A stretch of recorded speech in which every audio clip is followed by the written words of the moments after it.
ఛీ, రోజు రోజుకి కొంతమంది మనుషులు చేసే పనులు చూస్తుంటే ఒళ్ళు మండిపోతాంది. అంత ఘోరంగా ఉన్నారు. అసలు వీళ్ళని ఎట్లా తిట్టాలో సుత అస్సలు అర్థమైతలేదు. చీచి, అసలు వీళ్ళు మనుషులేనా అనిపిస్తున్నది ఒక్కోసారి.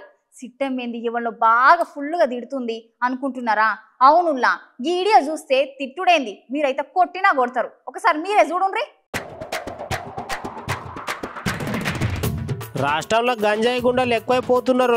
అసలు సర్కార్ ఏం చేస్తున్నదో అస్సలు అర్థమైతే లేదు. తెలంగాణలో ఇప్పుడు ఏడ చూసినా గంజాయి డ్రగ్స్ కేసులు ఎక్కువ కనిపిస్తున్నాయి. గా మధ్యసుత బడి పిల్లలు చదువుకునే స్కూళ్ళ దగ్గర నుండి మొదలు పెడితే కాలేజీ పోరలు చదువుకునే కాలేజీల వరకు ఎక్కడ చూసినా ఇవే కనిపిస్తున్నాయి. ఇగో ఇప్పుడు ఈ గంజాయి తాగే పోరలు పొద్దంతా కొలువులకు పోయి కొలువు నుండి ఇంటికి వస్తున్నా ఒక అన్నను ఘోరంగా కొట్టిర్రంట. అర్ధరాత్రి దాకా నడి రోడ్డు మీద కూర్చొని గంజాయి తాగుకుంటా, ఏ బాబు ఎవరు మీరు ఇక్కడ ఈ టైంలో నా ఇంటి ముందు ఏం చేస్తున్నారు, ఎందుకున్నారని అడిగితే మమ్మల్ని పొమ్మంటావా అని పాపం ఇష్టం వచ్చినట్లు రాళ్లతో కట్టెలతో ఘోరంగా కొట్టిర్రంట. అగో ఒకసారి మీరే చూడుర్రి పాపం ఎట్లా కొడుతున్నారు.